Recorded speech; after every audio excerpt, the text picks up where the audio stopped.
Donc, je commence. Ah, on va commencer.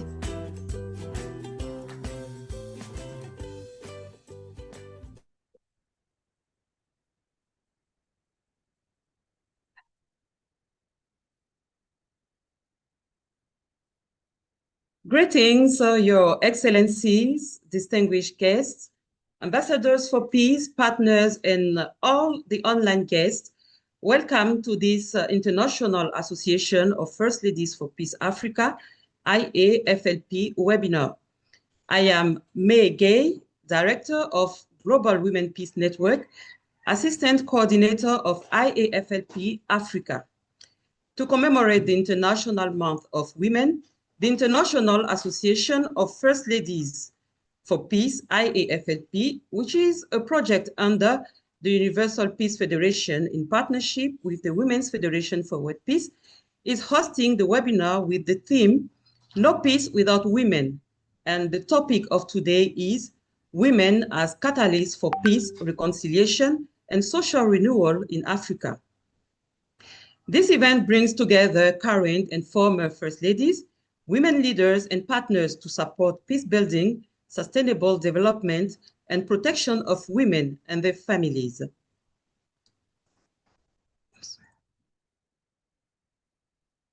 To start our program, I'll quickly take you through the program of the day.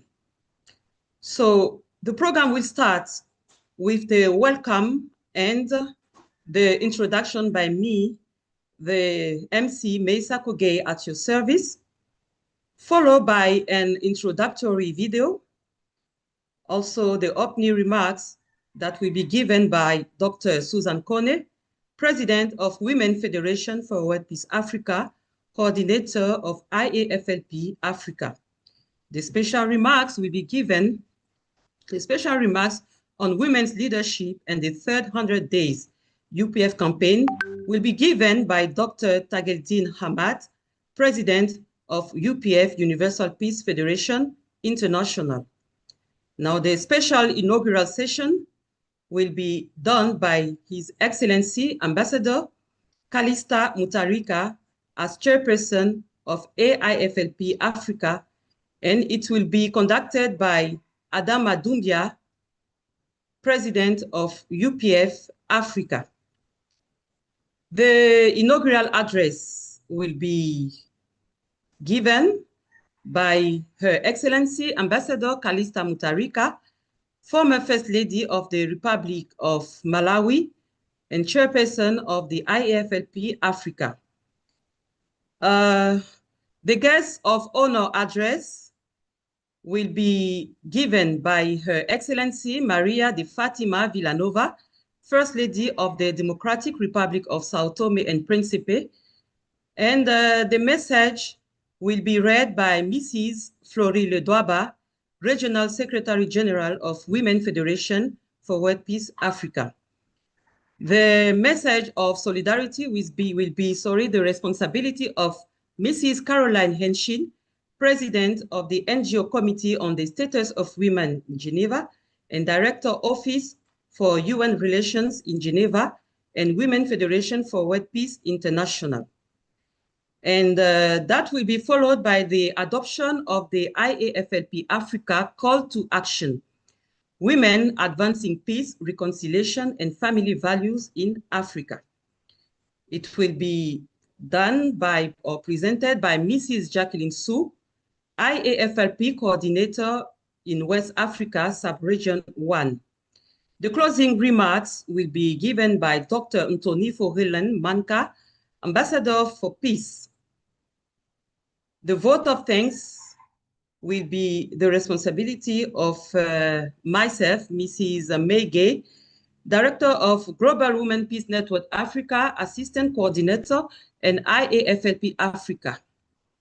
And we'll close the whole ceremony by a beautiful group photo. Now to start really our program, together, let's watch a 4-minute video containing the goals and perspective of the IAFLP, International Association of First Ladies for Peace.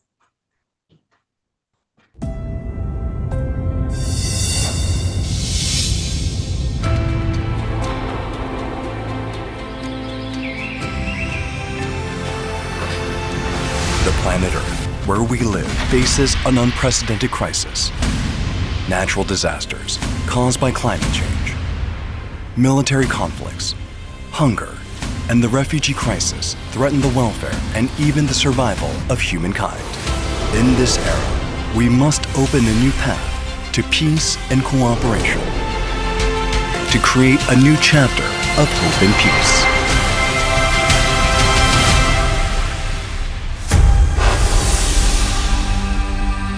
In a world that is unpredictable due to division, conflict, and uncertainty, people's aspiration for peace transcends borders, cultures, and faiths. The Universal Peace Federation, which has been binding humankind together, transcendent of race, religion, or nationality, is becoming a bridge, connecting hearts to each other for a better world. The Universal Peace Federation was founded in 2005 through the lifelong dedication of husband and wife team, Dr. Sun Myung Moon and Dr. Hak Jahan Moon, for peace and harmony among all peoples. Based on their vision that genuine peace begins within individuals and families, then expands to societies, nations, and ultimately the entire world. UPF is sharing that vision with leaders around the globe, that humankind can be reborn as one family through interreligious, international, and interracial solidarity. It is my tremendous honor to address this World Summit and to speak to each of you as we continue our shared pursuit of a beautiful goal, a very, very beautiful goal, bringing peace, unity, and harmony to the Korean Peninsula. Let me begin by expressing my sincere gratitude to the Universal Peace Federation. I especially want to thank Dr. Hak Jahan Moon for her outstanding commitment to the cause of peace. The challenging problems facing our planet Earth, including climate change, are no longer issues for the future. Our response today determines our future. Through its work for international dialogue and cooperation, the Universal Peace Federation has been promoting global solidarity in the quest for solutions to the problems we share as a global community, seeking practical answers to global crises. We declare our commitment to safeguard the universal values of truth, love, justice, and peace. We declare our resolve to end all norms of discrimination and hatred, and pledge to forge a new era of peace through global spiritual solidarity. Worldwide, UPF activities are building bridges for peace. The interfaith peace movement has become a force to bind diverse faiths together. This movement, in which leaders with varied beliefs and traditions overcome their differences to achieve harmony, demonstrates that the essence of peace lies in cultivating closeness of heart. Furthermore, we support women and young people in stepping forth as key figures for peace. Educational and leadership development programs that cultivate global citizenship awareness are establishing a foundation for the new generation to achieve sustainable peace in our world. The Universal Peace Federation is forming focused alliances for world peace, leading the creation of peace solutions through cooperation.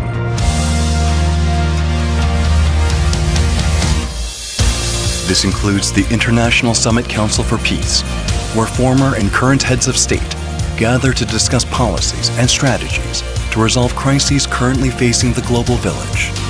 The International Association of Parliamentarians for Peace brings together parliamentary leaders from many countries, providing a forum for the discussion of conflict resolution and establishing a legal foundation for sustainable development and peace.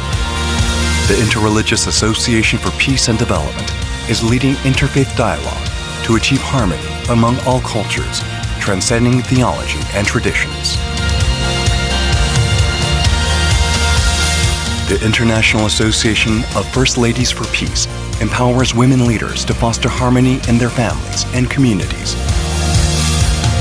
While the International Media Association for Peace seeks to contribute its collective wisdom through promoting fair and responsible reporting that will alleviate conflict and foster understanding. The International Association for Peace and Economic Development is focusing on creating a sustainable economic model where economic prosperity and social responsibility coexist. The International Association of Academicians for Peace applies expertise and scholarship to research pathways to peace and proposing practical solutions. It is often said that peace is not just the absence of war. A peaceful world is one where justice, love, and mutual respect coexist. The Universal Peace Federation will continue its efforts to build a world of hope for future generations with the participation of all global citizens. Join us now. The Universal Peace Federation invites you to participate in creating a better world.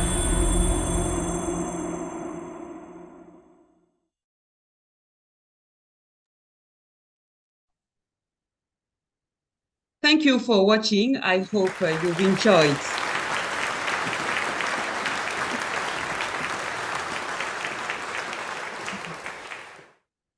I hope you've enjoyed and learned a lot from this 4-minute video introducing IAFLP, International Association of First Ladies for Peace. Now I have the honor to call upon Dr. Susan Kone, the Regional President of Women Federation for World Peace Africa, for the opening remarks. But before she takes the floor, let us know that Dr. Susan Kone is the coordinator also of the International Association of the First Ladies of Peace Africa. She is a mentor and a mediator who has a passion for nurturing women leadership, empowerment projects, peace building, and reconciliation.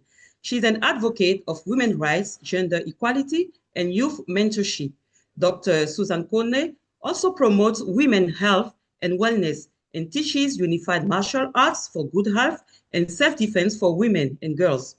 Currently, she is a facilitator of the VIAZA, a project of the Junkie Foundation, a value-based approach for healthcare workers and professionals using the inside-out approach to create work environments of peace and harmony and to eradicate burnouts, depression, and stress in homes and workplaces.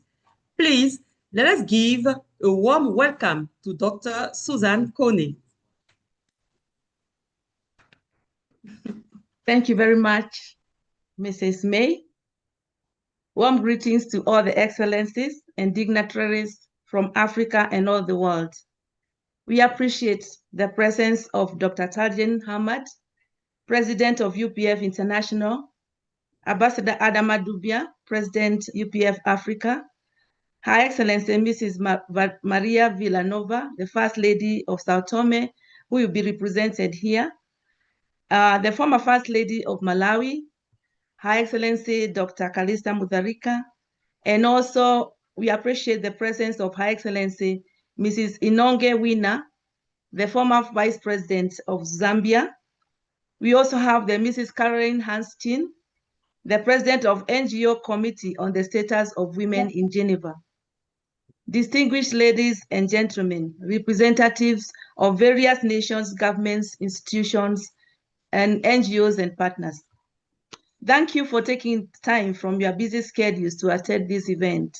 It is indeed a pleasure to welcome you in this conference, whose theme is No Peace Without Women, and whose topic is Women as Catalysts for Peace, Reconciliation, and Social Renewal in Africa. We recognize the presence of the many distinguished men and women leaders representing Africa and other continents in various fields and all our guests online, and we are honored to host you all under the banner of the International Association of First Ladies for Peace, which is one of the primary associations of the Universal Peace Federation, that is UPF. The International Association of First Ladies for Peace, IFLP, was an inspiration and initiative of the co-founder of the UPF, Dr. Hak Ja Han Moon, who is fondly known as the Mother of Peace. IFLP, in collaboration with Women's Federation for World Peace, brings together current First Ladies worldwide and women leaders, and drawing upon their experience and wisdom as leaders and impacting their countries and societies in essential and significant ways. During the World Summit 2020 in Seoul, Korea, held in February 22nd to 8th, under the theme on peace, security, and human development, the inauguration of the International Association for First Ladies for Peace was held.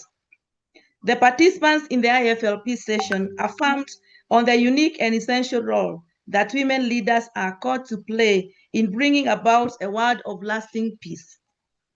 They also appreciated and recognized the very insignificant responsibility that the First Ladies have in nurturing peace, thereby creating conducive environments for growth and development in their countries, thereby contributing towards global peace.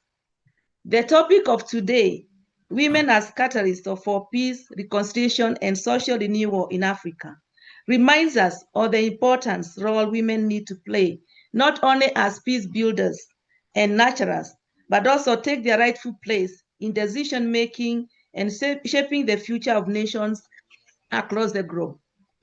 It's important to note and appreciate that women leaders play a unique and essential role in lasting peace, and First Ladies are leaders, visionaries, and role models, not only in their own countries, but across the continent and beyond. As we all seek a world in which people of all nations, races, cultures can discover their uniqueness and value, learn to love and be loved, and live in peace and harmony, the women leadership can be a catalyst to make this dream a reality. Throughout human history, despite some negative cultural practices that segregate and discriminate the female gender, women and mothers have always played a central role in supporting their husbands, nurturing and raising their children to be virtuous citizens. In many countries, women have also taken decisive decisions to reconcile and build peace, reconstruction, and development.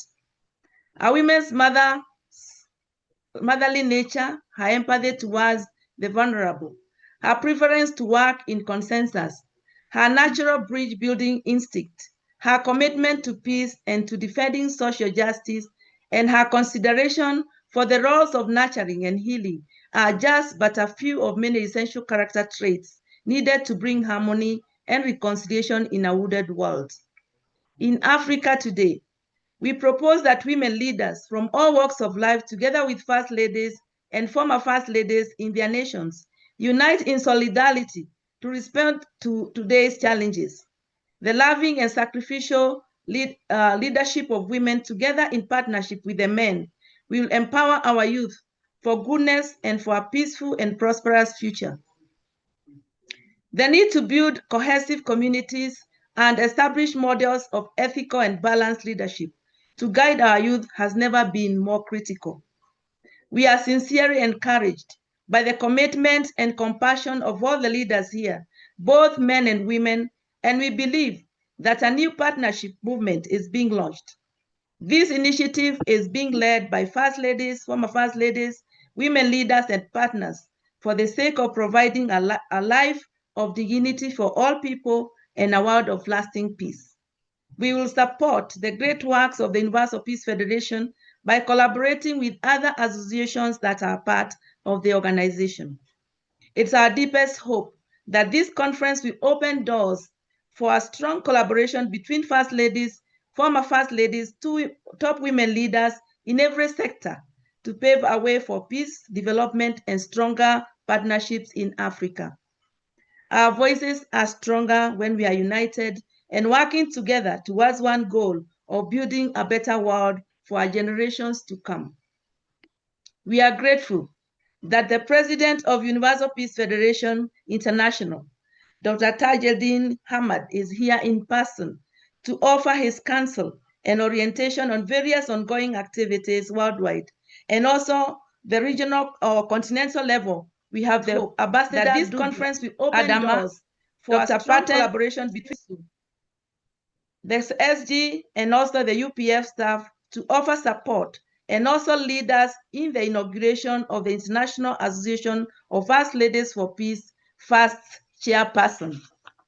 We look forward for the sharing and the messages, which we believe will give us new inspirations on which way we should take in Africa to nurture lasting peace. Thank you very much and welcome again. Enjoy the program.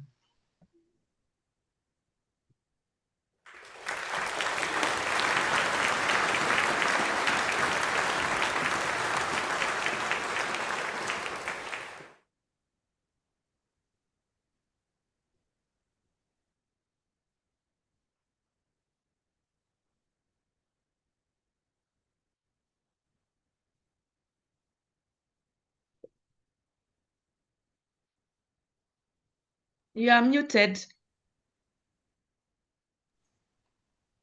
Sorry about that. I was saying that women play indeed a crucial role in establishing peace in the world. We just need more and more commitment. So thank you, our dear regional president, Dr. Susan Kone, for your opening remarks. It is now time for the special remarks on women's leadership and the third and 100 days UPF campaign. And it will be given by Dr. Tageldin Hamad. And Dr. Ahmad is the international president and chairman of the Universal Peace Federation International, chairman of Sanhak Foundation. He has a long and distinguished record of furthering intercultural, interfaith dialogue and conflict transformation in the Middle East, Far East, Africa, and in the West. Dr. Ahmad has been a fixture at the United Nations for decades. He has convened as well as participated in countless conferences and programs to strengthen the role that civil society plays at the UN and beyond.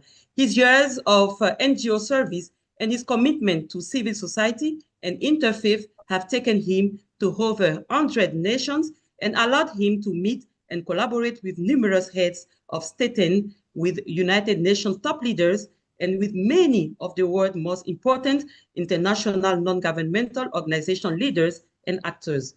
Dr. Ahmad is the editor of Culture of Responsibility and the Role of NGOs, Paragon House, also editor of the books Islam and the Future of World Peace and State of the Muslim World Today. Dr. Ahmad was born in Sudan and resides in New York with his wife and 5 children. Let us welcome Dr. Hamad for his address.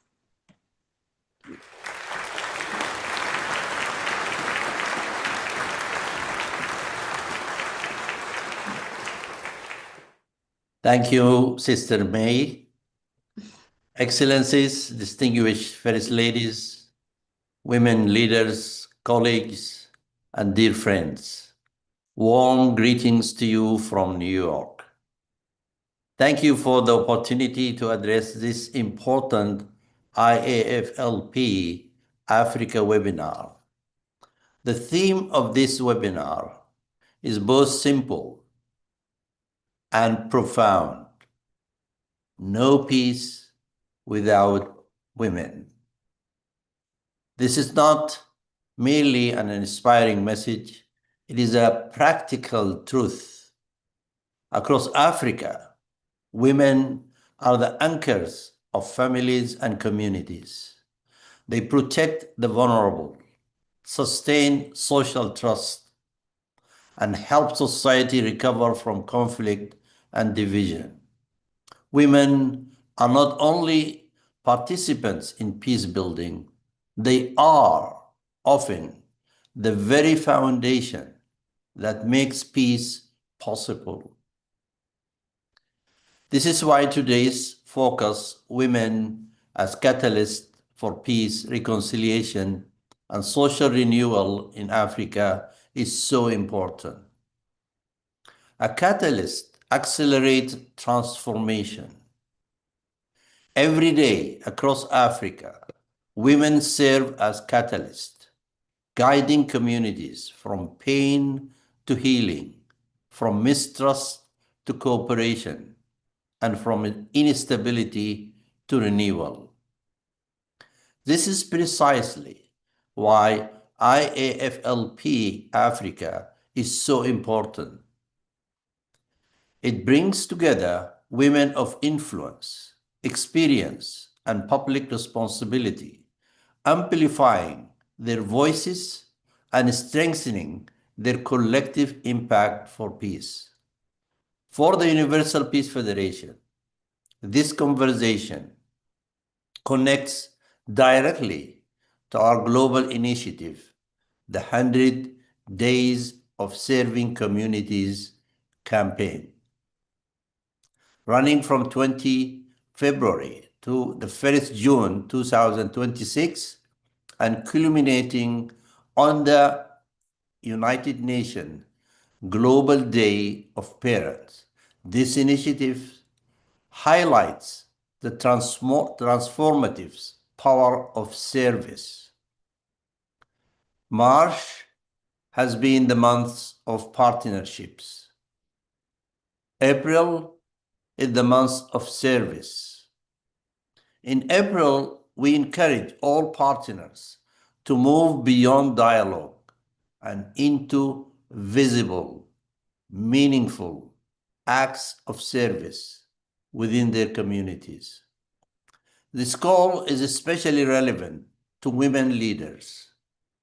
Service is already at the heart of women's leadership in family care, education, healthcare, reconciliation, and community solidarity. Service is not separate from peace building. It is one of its clearest and most effective expressions. Our work also fits well with the wider United Nations framework. UPF serves as an NGO in general consultative status with the United Nations. Our present effort supports the spirit of Sustainable Development Goal 16 on peace and inclusive society and Goal 17 on partnership.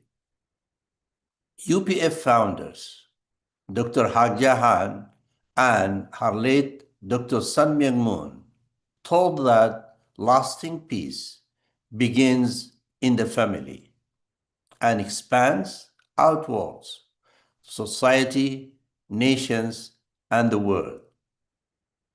They emphasize that peace requires responsibility, compassion, and a commitment to live for the sake of others. Their vision of one family under God reminds us that peace is ultimately about relationships, service, and shared human dignity. They have contributed to Africa through education, humanitarian service, interfaith cooperation, youth engagement, and peace building.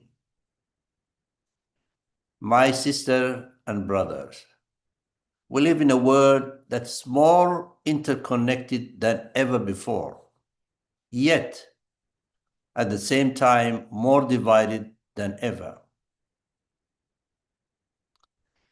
Nations are connected by technology, by trade, and by travel, but hearts are still divided by mistrust, misunderstanding, and fear.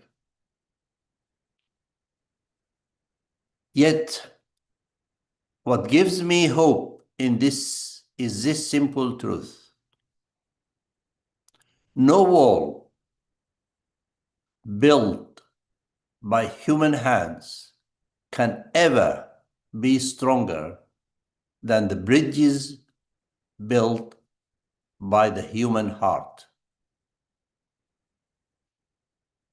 Throughout history, it has so often been the hearts of grandmothers, mothers, sisters, daughters, and wives that have healed wounds, restored trust, and opened the path towards reconciliation. There can be no meaningful reconciliation without the wisdom, resilience, and leadership of women. There can be no lasting social renewal if women are treated as symbolic participants rather than essential leaders. The inauguration of Her Excellency, Dr. Calista Mozarica, is therefore more than ceremonial. It is timely and meaningful. At a moment when many societies seek reconciliation, renewed trust, and principled leadership, Her Excellency role represents an important step forward. I offer my sincere congratulations to Her Excellency Dr. Calista Mozarica. I sincerely hope this webinar will strengthen a dynamic network of women leaders for peace across Africa, inspire practical acts of service during April that communities can see and value, advance the spirit of IAFLP Africa call to action on women's leadership in peace, reconciliation, and family values. I thank the organizer for this webinar, the leadership of IAFLP Africa and UPF Africa, Women Federation, and all distinguished speakers and participants.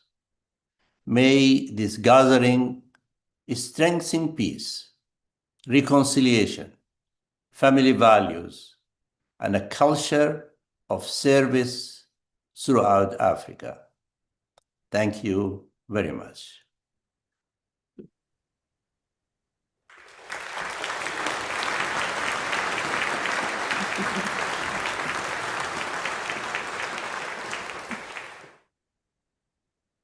Thank you, Dr. Tageldin Ahmad, President of the Universal Peace Federation International, for your address and those precious and strong words. You've already announced it. It is now time for a very important moment of this event, the special inaugural session of Her Excellency Ambassador Calista Mutharika as the chairperson of IAFLP Africa. It will be conducted by Adama Doumbia. He is the president of the Universal Peace Federation Africa. Adama Doumbia has been actively engaged in the peace-building work inspired by the founders of UPS since 1985, serving in various leadership capacities within COP, the Youth Federation for World Peace, the Family Federation for World Peace and Unification, and now UPF. Driven by a strong commitment to education, peace building, and family values, he has led and supported numerous initiatives in peace education, character education, interfaith dialogue, and conflict prevention across Africa, positively impacting leaders, youth, and communities. As entrepreneur and educator, Ambassador Doumbia specializes in interfaith, religious studies, family and peace studies, and remains deeply committed to advancing the vision of one family under God throughout Africa and beyond. Let us welcome His Excellency Adama Doumbia, President of UPF Africa.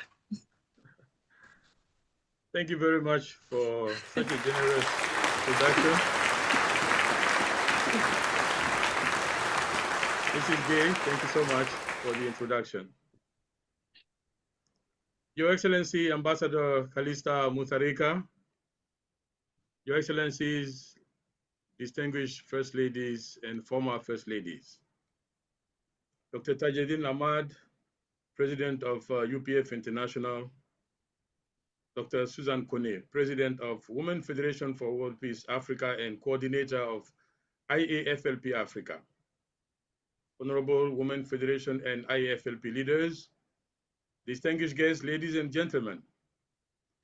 It is my great honor and privilege in my capacity as the president of UPF Africa to conduct this special inaugural session for the investiture of Her Excellency Ambassador Dr. Calista Mutharika as the chairperson of IAFLP Africa. This is more than a protocol moment. It is a moment of continental significance. It is a moment of recognition, responsibility, and renewed commitment. Today's webinar is held under the theme, No Peace Without Women, and the topic, Women as Catalyst for Peace, Reconciliation, and Social Renewal in Africa. Within such a setting, it is both fitting and providential that we formally inaugurate a woman leader whose public life has embodied service, advocacy, compassion, and moral leadership. The International Association of First Ladies for Peace, as Dr. Taj Ahmad said, exists to bring together current and former First Ladies, together with distinguished women leaders, so that their experience, influence, and wisdom may help strengthen peace, family values, reconciliation, and social transformation. Here in Africa, this mission is especially urgent. Our continent needs women leadership, not only as support, but as a central force in healing societies, strengthening families, uplifting communities, and guiding nations toward peace. Today, therefore, we are not merely confirming a title, but we are publicly entrusting a mission. Her Excellency Ambassador Dr. Calista Mutharika is exceptionally well qualified for this responsibility. She is a former First Lady of the Republic of Malawi and has served her country and the continent of Africa in many distinguished capacities, including as cabinet minister, as a member of parliament, and member of the Pan-African Parliament. She has also served as country director of an international NGO working with grassroots women in critical areas such as food security, microfinance, functional adult literacy, early childhood development, HIV and AIDS, water and sanitation, and livestock enhancement. She's also the founder of the Calista Mutharika Safe Motherhood Foundation, the Widows Association of Malawi, and Dignity Adolescent Girls. Her passion for empowering rural women and girls in the areas of education, food sufficiency, and maternal health has made her not only a public figure, but also a woman of compassion and practical impact. She currently serves as Malawi High Commissioner to the Republic of Kenya and permanent representative of UN program UNEP, which is the UN Program for Environment, and UN Habitat. And she has spoken and participated on women empowerment, girls' dignity, the elimination of child marriage, HIV programs, and broader social development. For all these reasons, and with full confidence in her leadership, the Universal Peace Federation Africa appointed Her Excellency Dr. Calista Mutharika as the chairperson of IAFLP Africa, effective on November 3rd, 2025. Her appointment reflects the trust placed in her leadership and in her commitment to the founder's vision of one family under God, centered on the principle of interdependence, mutual prosperity, and universal shared values. According to that appointment, the chairperson of IAFL Africa serves as the highest moral and symbolic representative of the International Association of First Ladies for Peace on the continent. She is called to embody the core ideals of feminine leadership, like nurturing, reconciliation, and visionary peace building, and also to help steer IAFLP Africa in alignment with the mission of UPF and its structures, leadership structure. So at this time, I would like to proceed with the formal investiture. Now I'm talking to Her Excellency. Your Excellency, Ambassador Dr. Calista Mutharika, by the authority vested in me as the President of UPF Africa, and in recognition of your appointment by Universal Peace Federation Africa, it is my honor to formally inaugurate and invest you today as the chairperson of the International Association of First Ladies for Peace for the Africa continent. In this capacity, you are entrusted to serve as a public moral authority and leading voice of IFLP in Africa, a champion of the values of peace, empathy, compassion, and reconciliation through women leadership, a senior representative of IAFLP in major UPF and related continental gatherings, an advocate for programs that empower women, strengthen families, and foster youth leadership, and finally, a unifying figure to help elevate the visibility and the influence of IFLP in intergovernmental, social, and cultural spaces across Africa. Your Excellency, with the investiture comes not only honor, but also a charge. Therefore, respectfully offer, I would like to therefore respectfully offer you this continental charge. May you lead IFLP Africa with wisdom and compassion. May you help unite current and former First Ladies, women leaders, and partners of goodwill around the cause of peace. May you strengthen the role of women as builders of reconciliation, protectors of family values, and advocates of social renewal. May you inspire national chapters and focal points across Africa.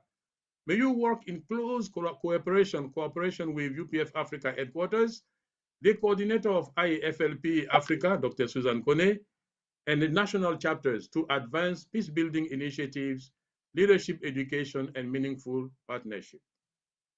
And in the spirit of today's gathering, may you, your tenure, also help mobilize women leadership in support of the wider continental effort for peace, moral renewal, and the success of the ongoing third 100 Days campaign as highlighted in this program.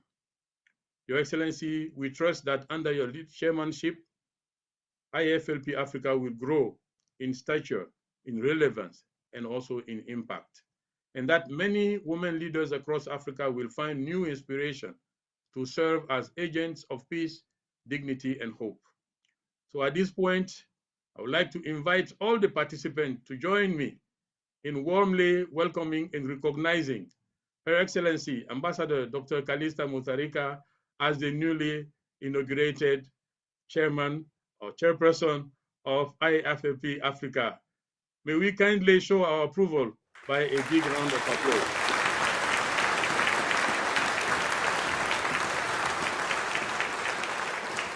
Your Excellency, Dr. Calista Mutharika, on behalf of UPF Africa, IFLP Africa, and all participants gathered today, I want to offer you my heartfelt congratulations, also our deep respect and our full support.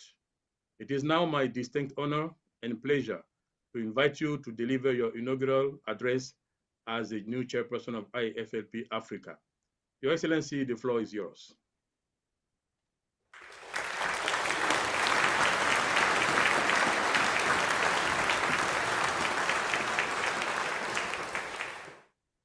Thank you, Dr. Adama, for this honor. This distinguished First Ladies, Excellencies, women leaders, esteemed partners, ladies and gentlemen, warm greetings to you all from Nairobi. It is with profound humility and a deep sense of honor that I, Calista Jenny Mutharika, former First Lady of the Republic of Malawi, address you today as I assume the role of Chairperson of the International Association of First Ladies for Peace in Africa. I am sincerely grateful for the confidence you have bestowed upon me, and I accept this responsibility with a clear awareness of the expectations it carries and a steadfast commitment to advancing our shared mission of promoting peace, stability, and inclusive development across our continent. I wish to extend my appreciation to the organizers of this high-level continental webinar convened under the compelling and timely theme, No Peace Without Women. This theme captures a fundamental truth, one that must guide our policies, our partnerships, and our collective actions. Across Africa, women remain central to the fabric of our societies. They are custodians of families, drivers of community resilience, and indispensable contributors to national development. Yet, despite their critical roles, women continue to be underrepresented in peace-building processes and decision-making platforms. This imbalance is not only unjust, it undermines the sustainability of peace itself. We must therefore reaffirm with clarity and conviction that inclusion of women is not optional. It is essential. Sustainable peace cannot be achieved without the full, equal, and meaningful participation of women at all levels of society. As members of the International Association of First Ladies for Peace in Africa, we are uniquely positioned to influence this agenda. Our roles allow us to serve as advocates, conveners, and catalysts for change. We have both the responsibility and the opportunity to ensure that women's voices are heard, respected, and integrated into peace and governance frameworks. During my tenure as chairperson, I will focus on advancing 3 strategic priorities. First, strengthening advocacy for the systematic inclusion of women in peace processes, mediation efforts, and conflict prevention mechanisms across the continent. Second, deepening collaboration among member states, regional bodies, civil society, and international partners to foster coherent and coordinated approaches to peace building. Third, promoting sustained investment in women and girls, particularly in the areas of education, leadership development, and economic empowerment, recognizing that these are essential pillars for long-term peace and stability. Excellencies, ladies and gentlemen, Africa Africa stands at a critical juncture. While we continue to confront complex challenges, we are equally presented with significant opportunities to reshape our future.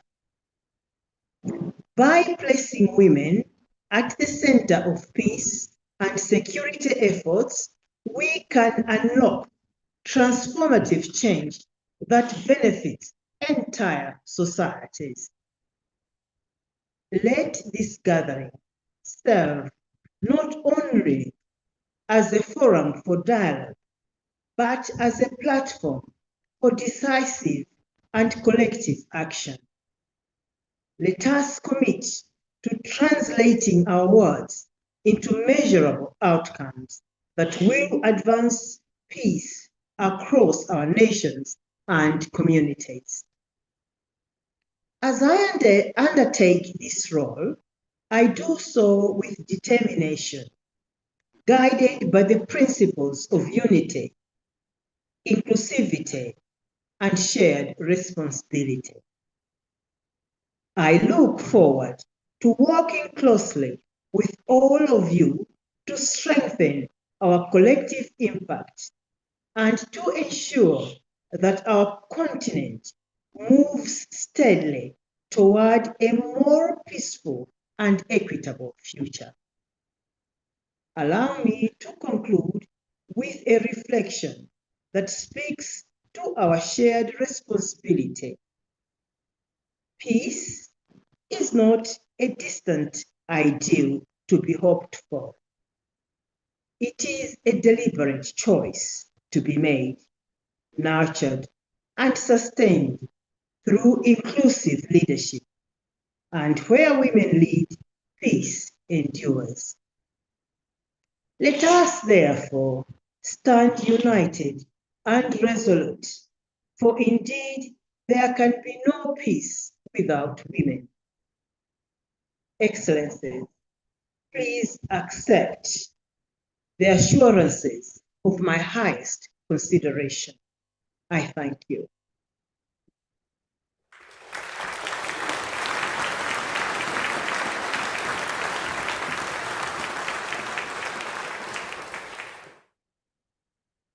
Thank you so much, Dr. Adama Doumbia, for this wonderful session.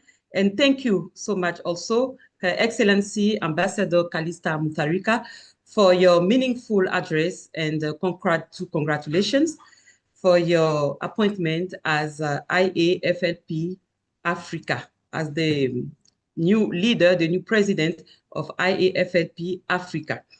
We'll now listen to the guest honor address given by Her Excellency Maria de Fatima Villanova, First Lady of the Democratic Republic of Sao Tome and Principe. And please note that Her Excellency Maria de Fatima Villanova is currently away on a trip. So we'll call upon Mrs. Florida Lidwaba, Regional General Secretary of Women Federation for World Peace Africa, to deliver her speech. Mrs. Lidwaba, the floor is yours. Thank you, Mrs. Gay. Our distinguished guests, esteemed participants, ladies and gentlemen, it is a great honor and privilege to address you today on behalf of Her Excellency Maria de Fatima Villanova, the First Lady of the Democratic Republic of Sao Tome and Principe.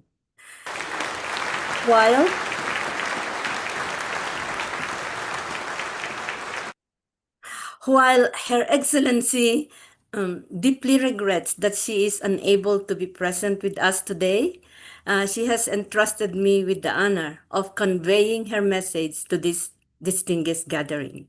And I read, Dear President of Universal Peace Federation International, Dr. Tageldin Hamad, Dear President of Universal Peace Africa, President Ambassador Doumbia, Dear First Lady of Malawi, Her Excellency Ambassador Calista Mutharika, former First Ladies, distinguished guests online. I would like to thank the Women's Federation for World Peace for the honor of coming to this forum where we celebrate International Women's Day, which for me is a gathering where we should reflect on how we, women, must be active in resolving the persistent conflicts on our planet, and in particular on our continent, Africa. This mother continent, which is the cradle of humanity, in my opinion, should be a model continent of peace, regarding of habits and customs centered on a more natural coexistence left by our ancestors. But unfortunately, with habits imported from other places, we have lost our own identity by considering my neighbor yesterday as my enemy today. In Africa, where many countries face the challenges left by armed conflicts, political instability, and historical inequalities, women have stood out as transformative forces. More than victims of the consequences of war, they emerge as community leaders, mediators, and bridge builders. The motto, Women as Catalysts of Peace, Reconciliation, and Social Renewal, reflects the essential role women play in uniting fragmented communities, promoting dialogue, and rebuilding bonds of trust. In villages, towns, and affected regions, women organize mediation initiatives, create support networks for women of violence, and drive sustainable development projects that restore dignity and hope. The reconciliation they promote goes beyond signing agreements. It involves emotional healing, the restoration of collective memories, and the strengthening of social cohesion. In Africa, where many countries face these challenges left by armed conflicts, political instability, and historical inequalities, women have stood out as transformative efforts and bridge builders between divided groups. At the same time, their role in social renewal is reflected in education for peace, economic empowerment, and political participation, ensuring that new generations grow up in fairer and more inclusive environments. Thus, recognizing and supporting female leadership in Africa is not just a matter of justice, but a smart strategy to achieve lasting peace and true social transformation. Women often focus on rebuilding the social fabric, promoting coexistence, and providing support to affected communities. Women have expressed themselves on issues such as human rights, justice, and equality, driving inclusive peace processes. A powerful example is the work of Lema Gbowe in Liberia. She led a movement of women, including Christians and Muslims, to protest against the country's civil war. They used tactics such as sit-ins, demonstrations, and political pressure to push leaders to negotiate peace. Her efforts contributed to the 2003 agreements that ended the war. Gbowe's work highlights how grassroots women's activism can drive change. She was awarded the Nobel Peace Prize in 2011 for her efforts. Another example is the work of the organization Women of Zimbabwe Arise, WOZA. They have been instrumental in promoting peace and democracy in Zimbabwe through non-violent protests and advocacy. In Rwanda, women's organizations played a key role in post-genocide reconciliation, focusing on justice, healing, and community rebuilding. Let's look at Somalia. The Somali Women's Study Group has been working to increase women's participation in peace processes. These examples show how African women are promoting peace and change in their communities. In Sao Tome and Principe, women have played a quiet but deeply transformative role in building a more just and harmonious society. As guardians of collective memory and community life, women carry with them the power to unite, heal, and inspire change. Wishing all well.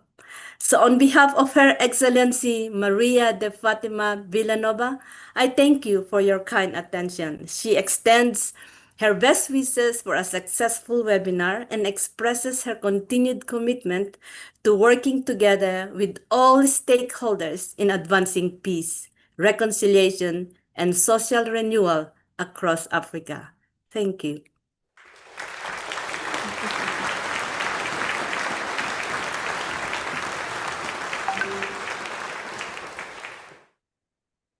Thank you, Mrs. Ledwaba, for so faithfully delivering the guest honor address from Her Excellency Maria de Fatima Villanova, First Lady of the Democratic Republic of Sao Tome and Principe. We really appreciate it. Thank you. It is now time for the message of solidarity, expressing unity and support to all of us on this platform. It is my pleasure to invite Mrs. Caroline Henshin, but before, it is good to know that Mrs. Henshin was re-elected the president of the NGO Committee on the Status of Women at the United Nations in Geneva. She is the director of the Women Federation for World Peace International Office for United Nations Relations in Geneva.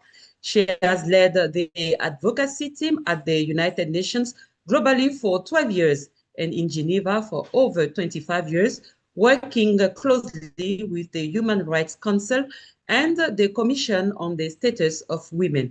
She is active on committees and working groups on issues such as poverty, health, education, right to development. Mrs. Caroline guides the leadership and advocacy training of young women and men in the Women Federation for World Peace International Human Rights Internship Program in Geneva from 2005 up to now. She has authored curricula and training programs and as co-founder and program coordinator of the Youth Peace Conference Series in 2020 and the GIIA Model UN Interreligious Youth Council Program in 2009. Please let us all welcome Mrs. Caroline Henshin.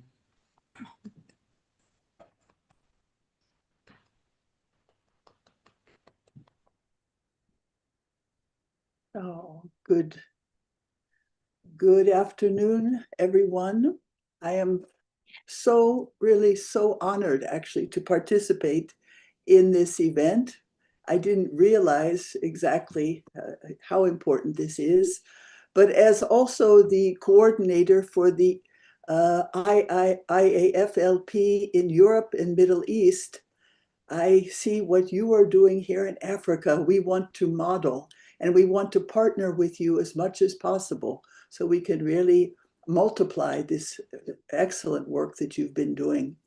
I've prepared a PowerPoint because I wanted to show a few photos. And the theme I chose was Women's Leadership and Peace, the missing link, hiding in plain sight. We all, I think, know what that is.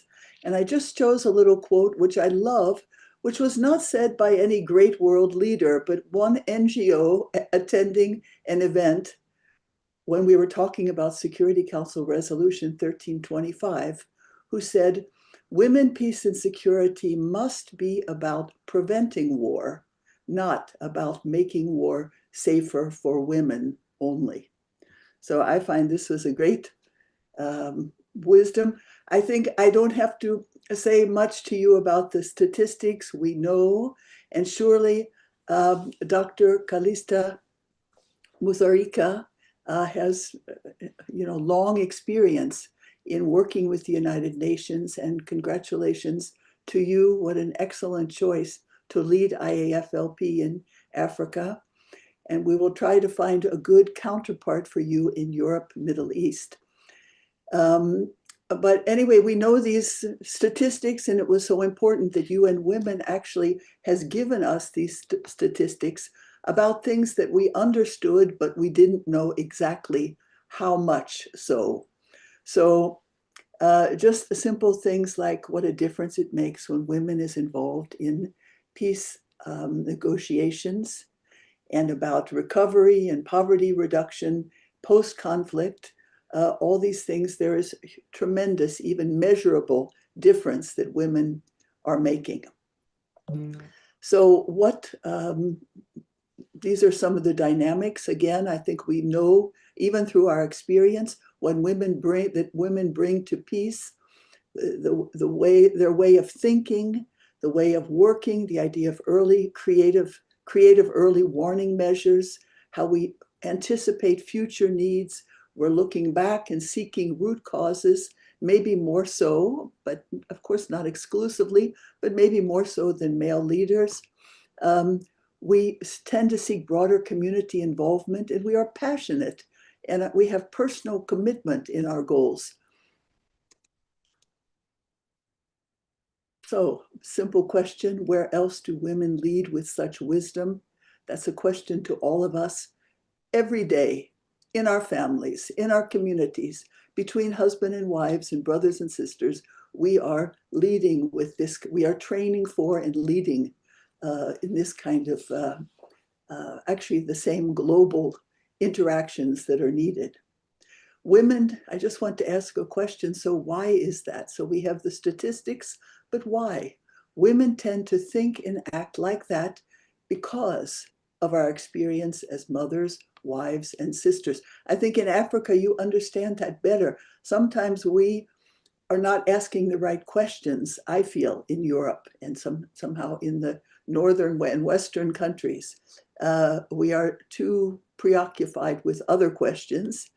And so why we have, how empowering it is for us to understand that the reason we are like that, the reason we can function and lead like that, is because we were designed to be able to do those things on a small scale in our families, towards our children and community members, but also exactly those same qualities that are needed for global family peace.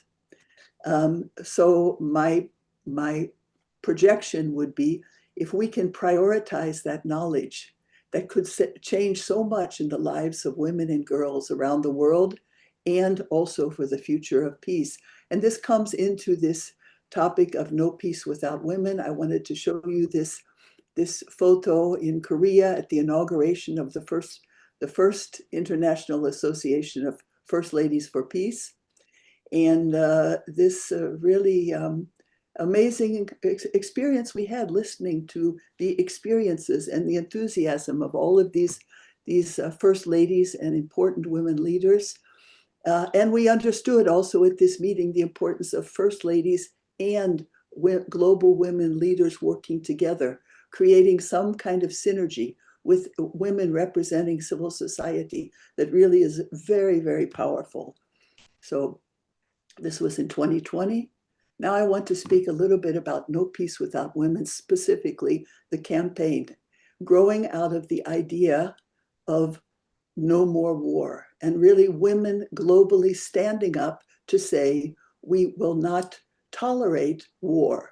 And do we have that kind of confidence? Do we have that kind of solidarity? We're not always agreeing about everything among. How do we do that? This idea was launched at the United Nations in Geneva. Of course, it's not the first time historically that women stood up like that, but this was special because there were a few women present who actually were also present at the IAFLP event in Korea at the inaugural event. We had the head of the UNECE, we had former prime minister, deputy prime minister, we had two first ladies represented, we had an EU envoy to the Sahel and civil society members, and I was coordinating that meeting. And this drew from, it just had been the outbreak of the war in Ukraine. I think in Europe, we saw conflict and war as being somebody else's situation and problem. We want to help, but we didn't really, we hadn't seen it so closely for so long. So it really sort of really strengthened our will and our determination to really do something together about this. So the whole point of the No Peace Without Women campaign was advocate for women worldwide to unite in calling for an end to war and aggression as accepted behavior, and beginning with ourselves. I'm hearing all these thoughts from you, Madam Calista, and from also our special speaker, congratulatory speaker. I think this is your way of thinking in Africa among African women leaders. So these were some of the points that we agreed upon, which were the same points, a little bit longer, 7 instead of 3, that you just spoke about, the new chairperson of IAFLP Africa. But this is what we, at the time, what we agreed upon. And but from that point, we have gone on in the last 5 years, now starting 2026, we have held 10 events under the theme, No Peace Without Women. And these are some of the partners that we have had, governments, UN agencies. UN Women has most of the time been a partner for us in these events. And we have held many regional events. Some have been virtual because it was the end of COVID. These are some photos from the events that have been held in different parliaments and at the United Nations. It wasn't just women, as you can see in the pictures. In fact, in some, it looked like it was mostly men, even though the theme was No Peace Without Women in each case. These were some of the speakers of our events. Even Madame Sirleaf Johnson was prepared a recording for our No Peace Without Women Balkans. I reached out to her sister, and it was really so wonderful that she actually addressed the audience. We have first ladies, UN women leaders, and also the former head of the Women and the Culture of Peace program at UNESCO, who is a friend and who was very enthusiastic about this idea. So this, I just put in these 2 pages because perhaps we have some Francophone listening in.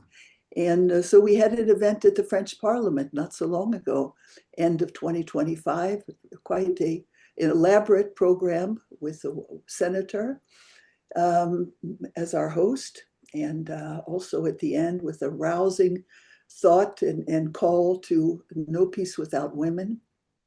So I will sort of close with this. The most recent event that we held, and I really hope we can build on, was the event that we just held at the Commission on the Status of Women 70 in New York, which just ended a few weeks ago. And we wanted to bring not only the idea, but also the call to action to the United Nations. So we combined it under the banner of No Peace Without Women, realizing the unfulfilled promise of the Women, Peace, and Security agenda. And of course, governments, United Nations, UN Women, and all these partners, speakers, in fact, they were all speakers, all these NGO, CSW presidents or representatives. And IAFLP, of course, as you can see there too, was a co-sponsor and is considered like one of the initiators of this whole project. So one of our speakers, renowned, was Miss Sima Bahus, was the executive director of UN Women in New York. And actually it was it was a really an amazing experience because she came in, of course, she didn't have much time, but she came in, she had her speech, which we can send to you. But then at the end of her speech, she would have to go on to another event. So she asked if we could read our call to action to her. So my partner, Patricia Elias, who was with this G100 Women, who is helping very much with government advocacy, she and I read this call to action. And these were also some of the other speakers. CEDAW former president, also Nicole Ameline, former CEDAW president and currently with the Human Rights Council Advisory. And this is the meeting. It's something like the Security Council, small, but every person was personally invited who came to this event. And so it was something historic, I felt. This was Ms. Bahus when she asked us if we could read this call to action. And this is the call to action, so which I won't read, but I will just quickly let you look. You know, legal obligation of the Women, Peace and Security agenda, of course, end impunity, especially gender-based crimes, aiming for parity in peace processes, more investment, including financial, protection for women human rights defenders and peace builders, peace education, civic engagement, and finally, and this was really emphasized also by Ms. Bahus, the idea of really supporting the creation of a global network of women peace builders and mediators, centering on this call, No Peace Without Women, mobilizing communities, institutions, and of course, young people. So just a closing thought, this is something else, but of course we have to be thinking how we're going to do this, how we're going to end some of the stalemates that we are in that prevent us taking more responsibility for peace. So there's one thought that often comes to my mind, and that is about patriarchy. So I had the honor of participating in the First Ladies Summit in Palau. It was Asia Pacific, and it was a month before the global inauguration. And I took a chance to listen to ask actually most of the first ladies who were in attendance. They were from the Asia Pacific. They have matrilineal leadership or even matriarchal. And I asked them how it was to be a leader and how is it for the society and for the men. And every single one of them said to me something like, well, we might be the leader in name, but we understand for our communities to function, for our families to be in peace, of course, we share leadership with our men. And that is really a key part of this. So based upon that, thinking further, really, is patriarchy really the whole problem? Or is it something that had its place at a certain time in history when women were maybe more vulnerable and danger was of a different dimension? But now it's time to really rethink, not in the way of just accusing and blaming, because when we say patriarchy, of course, men take that personally. Or should we just move forward with a new, not unlike what UNESCO and the Culture of Peace program talk about, under a banner of something like familiarchy, which could be a simple definition, social organization in which the family unit is the nexus, intertwined networks of love, something we don't talk about with patriarchy in our accusation there. But this is something that maybe women could work on. And in fact, we created a curriculum in Europe and Middle East, and even our UN office, a curriculum that includes this kind of social worldview. And in fact, we were in the process of creating something for the International Association of First Ladies for Peace, which maybe can be talked about in the future. So this is just a little something more about this idea of familiarchy and how it could work and how it takes us away from accusing to really engagement and understanding how human family that is so often referred to in the UN in the important documents, not to mention sacred documents, that is actually meant to be the paradigm by which peace can be achieved and by which women and mothers are very, very centrally important. My last slide is when I was actually it was at a UPF conference in Korea.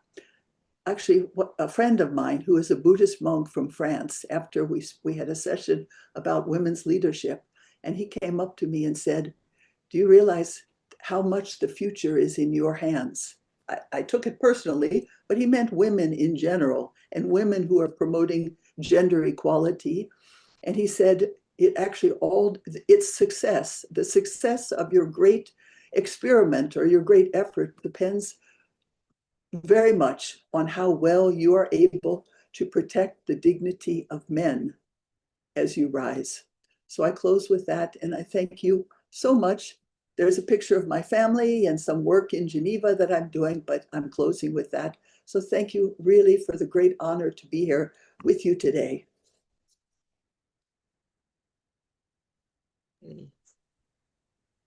Thank you so much, Mrs. Caroline Henshin, for your brilliant input.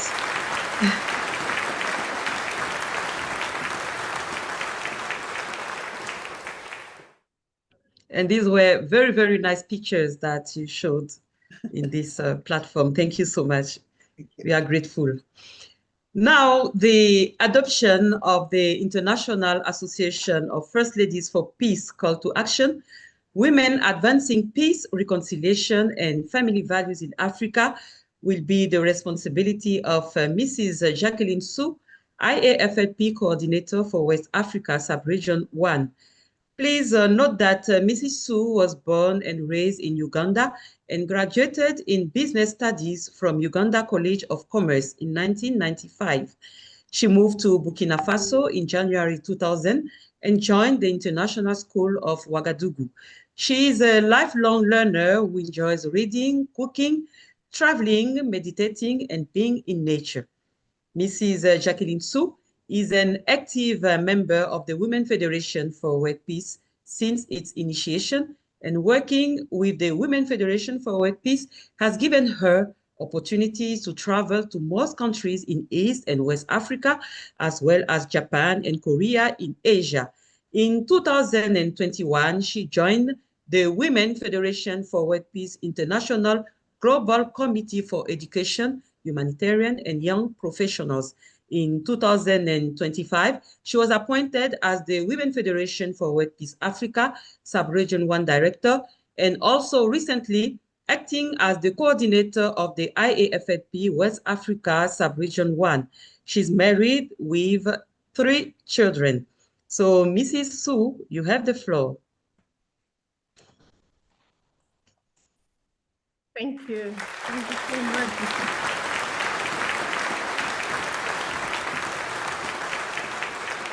To our wonderful MC, Mrs. May Gay. And I would like to say a very good afternoon to all your excellencies, distinguished leaders of UPF International and UPF Africa, peace ambassadors, women leaders, partners, and all our online guests. Adoption of International Association of First Ladies for Peace, IAFLP, Africa, and call to action. With your permission, I will now read the IAFPL Africa call to action. Those who agree may kindly signify their approval or answer to this call by a show of hands and a round of applause. Call to action. Women advancing peace, reconciliation, and family values in Africa. In commemoration of International Women's Month 2026, and in harmony with the United Nations call for rights, justice, and action for all women and girls, we, the participants in the IAFPL Africa webinar, reaffirm that there can be no lasting peace, no genuine reconciliation, and no sustainable future for Africa without the leadership, wisdom, dignity, and active participation of women. We therefore call upon First Ladies former first ladies, women leaders, governments, faith-based organizations, civil society, youth, and families across Africa to join hands in promoting peace and reconciliation within families, communities, and nations, upholding the dignity, rights, and constructive leadership of women and girls, strengthening family values as the moral and social foundation of peace and stable societies, advancing practical action for healing, justice, cooperation, and social renewal across the continent, encouraging women's leadership as a vital force in building a culture of peace in Africa. We further affirm that the International Association of First Ladies for Peace, IAFPL Africa, in full alignment with the vision of its parent organization, the Universal Peace Federation, UPF, joins its efforts to contribute to the success of the ongoing third 100 Days campaign by mobilizing women's moral authority, public leadership, and advocacy for peace, reconciliation, family renewal, and positive transformation in Africa. Together, let us raise a united voice, strengthen families, inspire communities, and advance a new era of peace, reconciliation, and hope for Africa.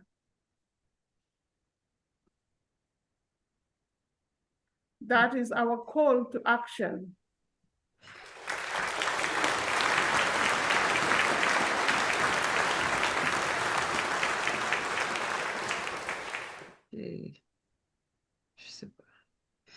Thank you so much, Mrs. Sue, for the vibrant call to action.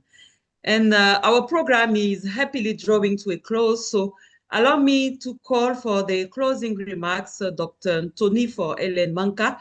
Dr. Ellen Ntonifo is presently an ambassador for peace in Cameroon. She is a retired university lecturer who had also worked in many capacities like Head of Department for Applied Foreign Languages, LEA, at the University of Dijon, Inspector Number 1, Ministry of Scientific Research and Innovation, President of Christian Women Fellowship, CWF of the Presbyterian Church in Cameroon, and National President of UNESCO's MOS Program Cameroon, Management of Social Transformations. So let us give a warm welcome to Dr. Helen Ntonifo Manka for the closing remarks.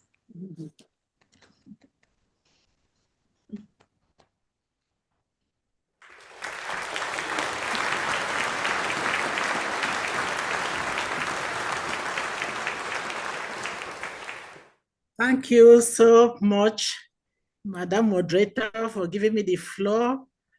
I'm really grateful. I'm enjoying the session. And I really want to thank all the speakers. They have been so wonderful in their presentations. Your Excellencies and all protocol respected, I don't want to go into specific names so that I don't miss any person. Accept warm and hearty greetings from Cameroon. After listening to the very eloquent and brilliant presentations from all our beloved presenters, Excellencies, on the topic, No Peace Without Women, and women as a catalyst for peace, reconciliation, and social renewal, we notice that it is an undeniable fact that without women, there can be any genuine peace. I say genuine because sometimes there is an apparent peace, which is not genuine, but when you use women, the peace becomes genuine peace, and that women are included in the peacemaking process and that when women are included in the peacemaking process, communities will heal better and they will reconcile faster, and they will also rebuild stronger, for the simple reason that women are the giver of life. And when you see the joy that a mother has when she brings forth a child, whether it's a man, it's a boy or a girl, you see the love, you see the joy, you see the happiness, you see the commitment that she gives, then you know that women are actually peace givers. But we have a question. The big question to ask is how to remove barriers. We have heard about the barriers that lead to women participating, being on the table to participate for genuine peace. There are barriers that we all know. They have been cited in most of our presentations. And some of those barriers actually include these cultural and social norms that restrict women from or assign women to certain chores, which is barely house chores or taking care of the family. How do we remove it in our society? Definitely by coming together, building this network of women, even if it is, a universal network of women.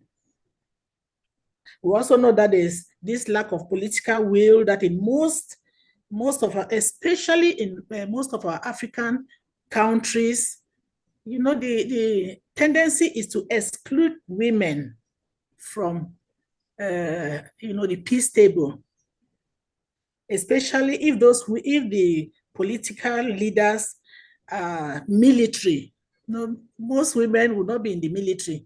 And so if the military is on the peace table, they will definitely not include women. And the decisions to bring peace might, it might not favor women, or it might not be long-lasting, sustainable. And we know that this political will, as we see it presently, it affects women because sometimes, most of the time even, the lack of political will limit access, to women sitting on the peace building table, and also will maybe not even, since women don't even have, most of them don't have a lot of resources to access to those posts, they might not even be part of it. And the most important one is that there are security risks.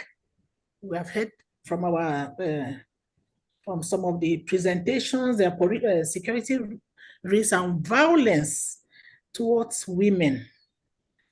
If the violence is physical, of course, you know that it affects the whole community. It will affect the woman, but it will affect the whole community. And we take the case of I've taken one case of security risk and violence with the case of our Mother of Peace, Dr. Hakja Han Moon, who is presently, under custody in South Korea. She was arrested, unjustly arrested, and in prison since September 2025, precisely on the 22nd of September 2025. And since then, she's been kept under detention without bail.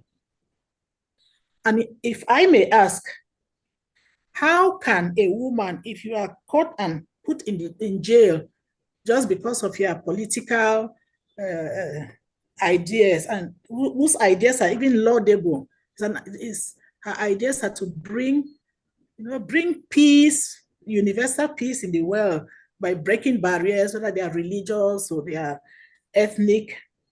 But if she's put in jail, how can she participate on the peace building table? It's impossible.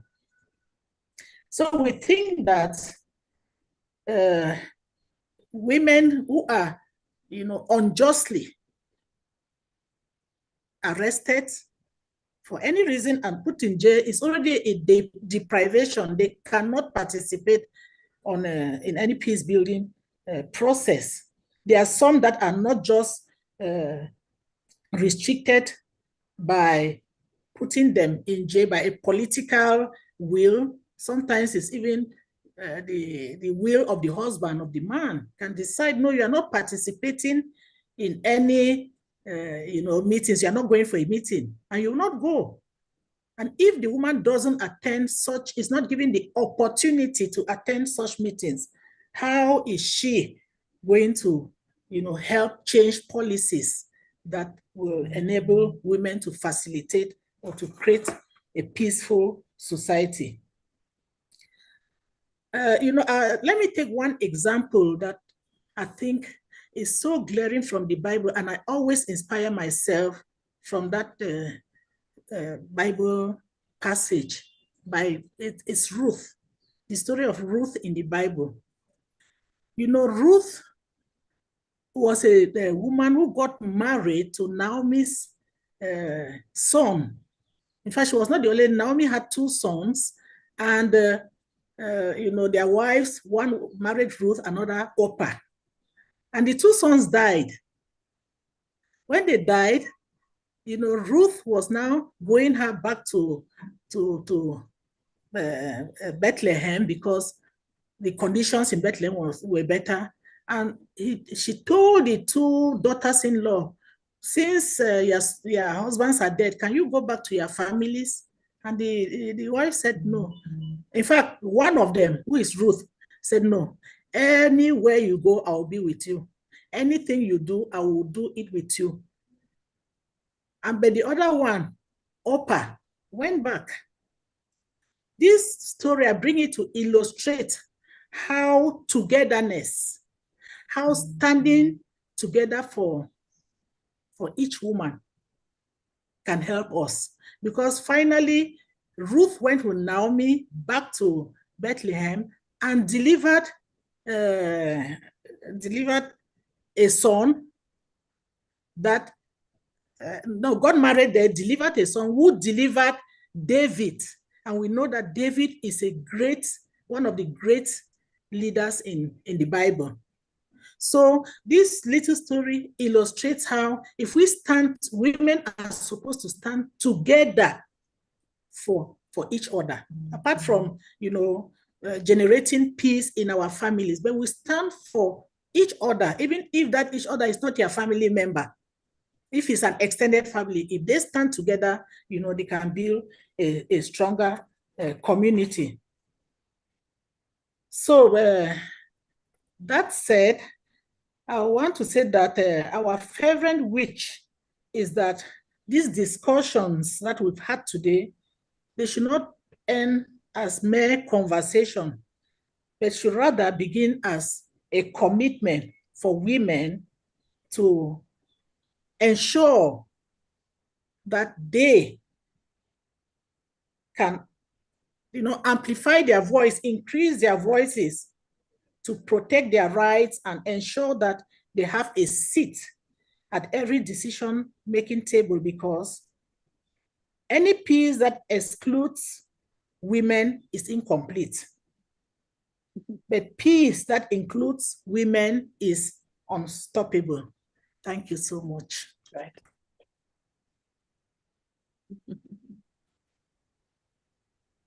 Thank you very much, Dr. Helen Itomi Manka. You should know that we will definitely bring those powerful words in our different hearts. Thank you so much. So this is the end of our program. Please note that Her Excellency Dame Patience Jonathan, the former First Lady of the Federal Republic of Nigeria, was to attend the event, but she had to make an impromptu trip to London. So she sends her apologies and greetings. Also, we'd like to express our recognition to Her Excellency Inonge Wina, former Vice President of Zambia. And thank you to all our guests and speakers for their valuable input. Dr. Susan Kone, the Regional President of Women Federation for World Peace Africa. His Excellency Ambassador Dr. Tageddine Ahmad, President of the Universal Peace Federation International.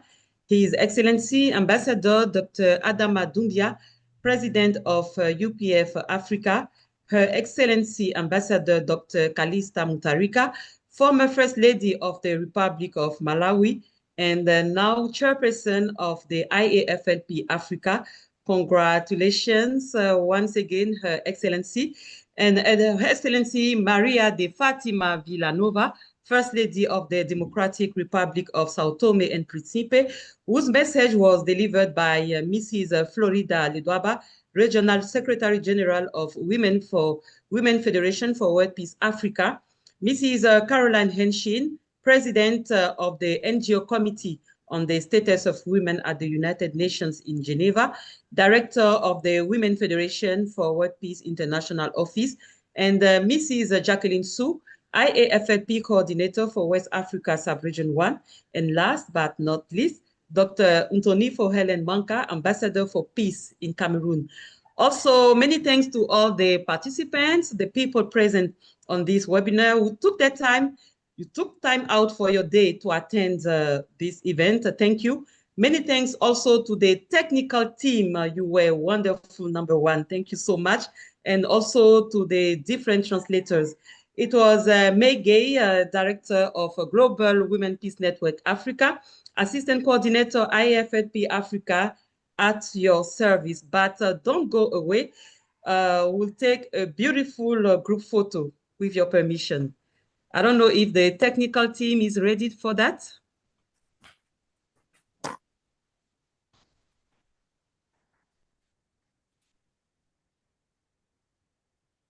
Let's go for the picture. Okay, thank you. So it's okay from the side of the technical team. I hope that picture is very, very beautiful and nice. We deserve it. So thank you. Thank you for attending this event. From me and the rest of the team, we say goodbye. And we hope to see one another next time for another webinar. Thank you so much. Thank you. Thank you so much. Thank you, Dr. Taj Ahmad. Thank you, everyone. Bye-bye. Bye. Thank you so much. Congratulations. God bless Bye. you. Bye. Thank you. Bye. Thank you very much. Thank you. Thank you for the Thank you so much, everyone. Thank you, Caroline. And everyone. Looking forward to future work together, Susan. Huh? And yes, yeah, we should. Thank you, Dr. Taj. And thank you very much. Pleasure to be with you. Thank you. Yes. You are the looks like nobody wants to leave. We are happy to be together here. We can take some tea. Yes. Unless my international president leaves, I cannot leave. Okay, I will leave now. I will leave now. God bless you. Thank you so much. Thank you. We appreciate everyone, all the speakers. Congratulations, Ambassador.